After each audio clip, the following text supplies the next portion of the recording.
Guiones y guionistas, capítulo 236. Hoy hablamos de los 5 tipos de arco de transformación en un personaje.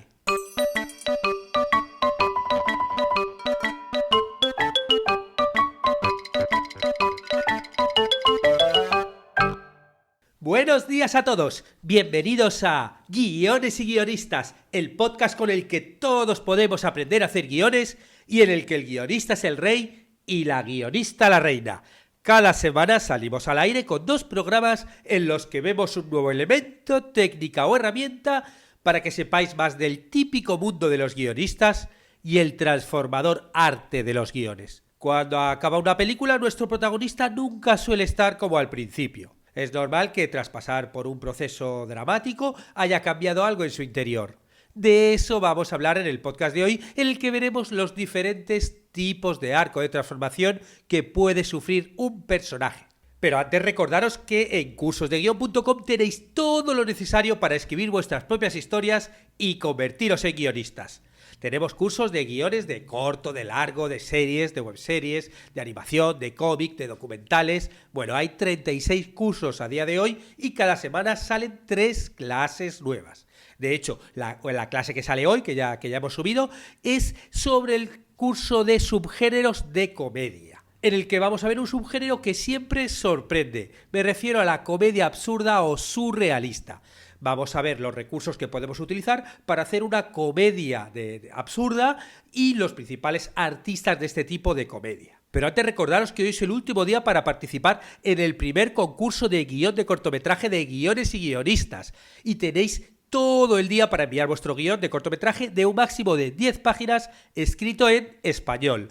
Bueno, yo la verdad es que estoy superado con toda vuestra acogida a este concurso y yo creo que el siguiente podcast, el del jueves, voy a hablar un poco de ello, de los datos, de cómo ha ido, a lo mejor leer alguna sinopsis y ver un poquito, bueno, cuál ha sido esta primera fase del concurso, que es cuando vosotros enviáis la convocatoria, y en las siguientes fases, bueno, pues ya veremos la selección de 5 cortometrajes por los cuales vosotros podéis votar cuál es el ganador.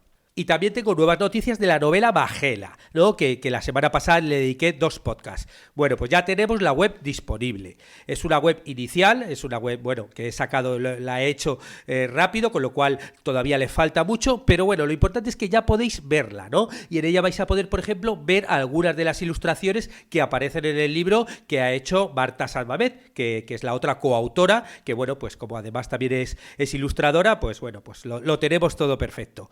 La web está en aimagela.com. Ai es como AY y luego magela.com, ¿no? Aimagela, que bueno, va a ser un poco el concepto que tenemos de colección de libros, ya que, como os dije, este es el primero de la colección, ¿no? Magela en la isla de plástico, y bueno, luego la colección Aimagela, bueno, pues va a tener otras aventuras de Magela, bueno, diferentes. Con lo cual, bueno, pues ahí podéis echarle un ojo, incluso también os linkea a la web de Amazon donde lo podéis adquirir. Y ahora sí, nos vamos con el arco de transformación de un personaje. Como os decía hoy, eso. Vamos a hablar de los arcos de transformación del personaje y lo vamos a hacer con la ayuda del libro Estrategias de guión cinematográfico de Antonio Sánchez Escalonilla. Bueno, este es un clásico en los libros en español escrito por españoles, ¿no? Y que bueno, habla de los 5 tipos de arcos de transformación en un personaje. Este libro de Antonio Sánchez Escalonilla, bueno, creo que lo publicó a principios del año 2000 o 2001, y bueno, luego ha hecho una reedición a partir del año 2014, en el cual, bueno, pues incorpora muchos más ejemplos más actuales. Y como comenta Sánchez Escalonilla, ningún personaje es el mismo tras afrontar un proceso dramático. Nuestros protagonistas siempre tienen una tensión en torno a una meta interior, y esa es la historia que realmente interesa contar. Al espectador le conmueven las historias de los personajes, no tanto los relatos de unos sucesos ordenados de una manera más o menos astuta. Los temas, que es un poco lo que mueve a un guionista a escribir un borrador, bueno, pues se convierten primero en una historia interior. Es un proceso que transcurre dentro de la intimidad y que se desencadena por efecto de 2 catalizadores, que es la trama y las subtramas, ¿no? A través de la trama y las subtramas nos dedicamos un poquito a eso, a mostrar de lo que queremos hablar, del tema, ¿no? Es algo que se trasluce un poco de estos dos elementos catalizadores. Normalmente los protagonistas de una película suelen transformarse a lo largo de la historia.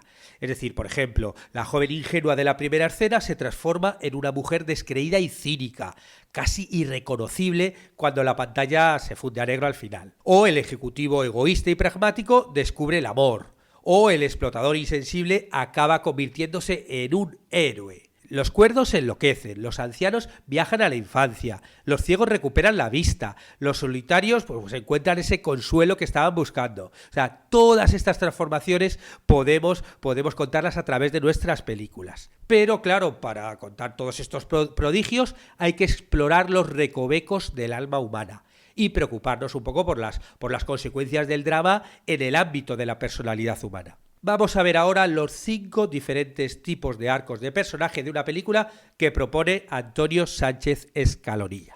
El primero son los arcos de personaje plano. Porque, bueno, ya sea protagonista o secundario, un personaje describe un arco de transformación plano cuando su personalidad apenas sufre evolución alguna. Normalmente el concepto personaje plano se suele asociar a una caracterización un poco como defectuosa, ¿no? Y se utiliza para describir los tipos superficiales, ¿no? Vacíos de personalidad, ¿no? Un poco como que se acercan al arquetipo.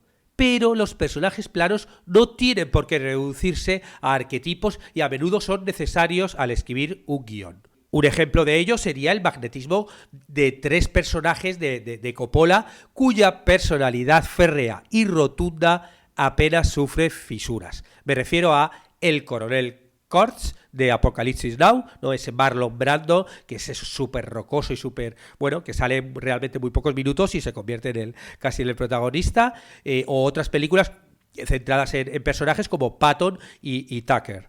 Los tipos de arco plano son incapaces de dejar de ser como son. Su encanto reside en este inmovilismo psicológico y, pues eso, al presentarse de un modo íntegro, el espectador un poco lo que quiere es conocerlos mejor. Y a ver, ¿nos puedes dar un poquito más de ejemplos? Pues sí, afortunadamente Antonio en su libro nos da algunos ejemplos. Y él nos dice, por ejemplo, que estos tipos de personajes planos pueden ser villanos, como por ejemplo Christoph, ¿no? El productor del show de Truman, o el tiránico oficial de algunos hombres buenos, ¿no? De la película escrita por Aaron Sorkin. Sí, normalmente se utiliza mucho el prototipo de los villanos que no tengan una transformación, ¿no? Son malos, tienen esa personalidad por la que actúan como actúan y realmente el que suele transformarse es el héroe. El villano suele ser siempre inflexible. Pocas veces en las películas vemos al villano que dice: ¡ay, sí, qué malo soy, quiero destruir a la humanidad, voy a cambiar y pensar un poco en el ser humano y en el medio ambiente y en los niños! ¿No? O sea, ellos son como son villanos por algo y bueno, al final de la película pues siguen siendo igual de villanos aunque sean vencidos por el héroe. Otras veces también pueden ser asesinos como John Doe de Seven, ¿no? Ese personaje protagonizado por Kevin Spacey, que bueno, él es un asesino y bueno, lo vemos desde el principio, cuando no le vemos todavía, pero vemos un poco sus actos con los asesinos que va haciendo, con los asesinatos que va haciendo, a luego ya en esa parte final donde él sí se torna protagonista, pero él es inflexible con todo lo que viene a hacer, no va a transformarse. U otro de ellos es Aníbal Lecter, del Silencio de los Corderos. Bueno, pues es igual, él, vale, cambia un poquito de estar encerrado luego a salir fuera de la cárcel, pero él es igual, ¿no? Con esa mente creativa, sigue siendo igual de asesino. Bueno, al principio no puede ser asesino porque está en la cárcel, pero bueno, está en la cárcel por ser asesino. Incluso dentro de la cárcel también consigue que se suicide uno, ¿no? Simplemente con sus palabras, ¿no? Y luego ya cuando está fuera, pues sí, ya puede deshacer sus instintos caníbales, ¿no? Pero bueno, él sigue igual. Ahí también, por ejemplo, la que cambia es el personaje de Clarice Sterling, ¿no? De la protagonista. Otras veces también pueden ser héroes como el Capitán Miller, de salvar al soldado Ryan, o incluso presos de moral intachable como Andy Dufresne en Cadena Perpetua, que se llamó así en España, ¿no? Ese personaje, ¿no? que meten en la cárcel injustamente por asesinar a su mujer, creo que era, y que bueno, afortunadamente al final se salva con la alegría de todos. Pero incluso padres heroicos como Guido, ¿no? El de La vida es bella, también es un personaje plano, porque él es un personaje como muy extrovertido, muy alegre, muy vitalista, y bueno, vale, le mete en la cárcel, pero él sigue contando sus historias y luchando porque su hijo mantenga esa inocencia, pero al final, bueno, transformación, el pobrecito que le matan, pero él realmente sigue igual hasta el momento antes de morir. No le vemos como que vaya cambiando de un lado a otro. El segundo tipo es la transformación radical. Un protagonista o secundario describen un cambio radical cuando su tendencia vital dominante, en este caso está hablando un poco que esto habla antes en el libro, de las tendencias vitales de las categorías descritas por Jung, es decir, reflexión, sensibilidad, percepción o intuición, que bueno, esto es un poco largo de desarrollar, yo creo que me lo guardo si acaso para otro podcast. Pero bueno, como él ha hablado antes del libro, lo relaciona, ¿no? Volviendo que el cambio radical es cuando esta tendencia vital dominante cede su puesto predominante en favor de otra. Una transformación así necesariamente acarrea una alteración de la personalidad. O sea, supone un cambio de hábitos del personaje tan importante que a menudo se manifiesta en el inicio de una vida nueva, muy distinta a la que el guionista mostró al comienzo de la historia. Por ejemplo, la madurez en sí misma es el tema desarrollado en las historias de adolescentes, ¿no? Esas historias típicas, ¿no?, que hemos visto que están inspiradas en las novelas de aprendizaje o también, como se le conoce, Bildungsroman, que es un término alemán y que se utiliza para denominar un tipo de novelas en las que se muestra el desarrollo físico, psicológico, moral o social de un personaje generalmente desde la infancia hasta la madurez. Realmente esta palabra alemana se podía traducir como novela de formación o novela de aprendizaje, incluso como novela de autoformación. Un arco de transformación radical puede afectar al mismo tiempo a la tendencia vital dominante y a algún elemento de la base temperamental. Bueno, vamos a ver tres posibilidades de cambios de arco radicales para que nos quede más claro. Por un lado, el arco radical que afecta a la estabilidad. Aquí es cuando el personaje modifica su tendencia dominante, que es una de las 4 actitudes que hemos visto antes, y se produce una alteración moderada en su temperamento, estable e inestable o viceversa. Por ejemplo, el colérico se aproxima al tipo sanguíneo y el melancólico al flemático o al revés. Bueno, esto del temperamento colérico, sanguíneo, melancólico y flemático, hablé de ello en un vídeo en YouTube, el vídeo sobre los 4 humores de los personajes. Os pongo el link para que lo veáis por si acaso no lo habéis visto todavía. Ahí hablo de los 4 humores y cómo afectan a la personalidad y a los personajes. Podemos ver un ejemplo de este arco radical en la película Juno, donde, bueno, la joven protagonista descubre un día que se ha quedado embarazada. Ella tiene ahí, al principio de la peli, un temperamento colérico que combina con los arrebatos de sentido del humor, ¿no?, que es lo que le da la gracia al personaje, pero por otro lado es muy insegura, ¿no? El tema de tener el hijo, no tener el hijo, ¿qué hago? Lo tengo y luego lo llevo en adopción. Bueno, no sabe muy bien qué hacer, pero con el desarrollo de la película, Juro, por un lado, sigue siendo la misma chica extrovertida de al principio, pero gana en estabilidad y en su historia interior de madurez se pasa desde la tendencia intuitiva hasta la reflexiva, ¿no? Es lo que le da esa estabilidad, ¿no?, esa reflexión final, que al principio es un poquito más alocada, bueno, también como cualquier chica de su edad, que tiene 16 años, creo, en la película, pero bueno, como que para ella todo este proceso de tener el hijo, ¿no?, y al final darlo en adopción, bueno, pues se convierte en un acto de maduración. El segundo tipo de acto radical es el que afecta a la extroversión. Aquí Sáenz Escalonilla nos habla del ejemplo de Gran Torino, ¿no? Ese protagonista, Walt Kowalski, Clint Eastwood, en estado puro, que es un excombatiente octogenario de la guerra de Corea que está amargado tras el fallecimiento de su esposa. Este personaje es un perceptivo extravertido que prefiere pasar las tardes bebiendo cerveza sentado en su porche, dispuesto a disparar contra todo el que invada su propiedad. Y su arco de transformación comienza a evolucionar cuando se inicia la subtrama maestro-discípulo con su vecino adolescente, ¿no?, al que, bueno, pues como que le inicia en la vida. Y ahí el protagonista sale de su introversión y cambia su postura de perceptivo extrovertido, que es al principio, a sensible extrovertido, capaz de empatizar con problemas ajenos. Al principio de la peli está ahí sentado con su cervecita, su escopeta, y si alguien se mete en líos, él entra directamente y le da igual el mundo. Él pasa de todo. Pero de repente, gracias a la película y al personaje del discípulo, bueno, pues como que él empieza a ser más sensible, empieza a empatizar mucho más con los demás. Ese es su cambio radical, ¿no? Porque al principio, bueno, no sé si habéis visto la peli, el tipo es Clint Eastwood, vamos, a lo bestia, ya de mayor, pero con la misma energía que podía tener en Harry el Sucio, ¿no? Y el tercer tipo de arco radical es el que no afecta al temperamento. El planteamiento de la lista de Schindler nos presenta a un empresario checo que utiliza sus influencias en el partido nazi para emprender nuevos negocios en la Polonia recién invadida por los alemanes. Es un personaje reflexivo, extrovertido, que persigue a toda costa su objetivo de enriquecerse con mano de obra judía. Pero a lo largo de la historia el protagonista experimenta de cerca el sufrimiento de los judíos y termina defendiéndolos ante la amenaza de los campos de exterminio. Schindler se arruina y cambia de reflexivo extrovertido a sensible extrovertido. Es decir, se convierte en un hombre solidario y feliz que sigue siendo extrovertido, pero claro, ya pasa de ser ese reflexivo que está viendo cómo hacer el dinero y todas estas cosas a sensible, ¿no? Pues vale, otro personaje también que empatiza, y de ahí ese cambio radical un poquito con los problemas que le rodean. En este caso con el genocidio judío. Y dejamos aquí los arcos radicales y nos vamos al tercer tipo de arcos, que son los arcos moderados.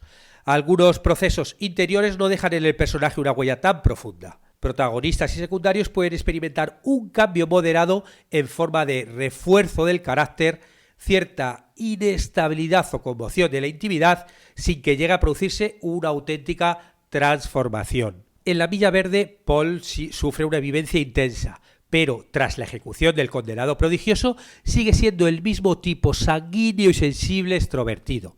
Su única alteración consiste en un cambio de trabajo que le lleva a sustituir su empleo en el corredor de la muerte por una labor con delincuentes juveniles. Y hay ocasiones en las que los guionistas enfrentan en una misma relación a personajes con arcos planos o moderados con otros que experimentan transformaciones radicales.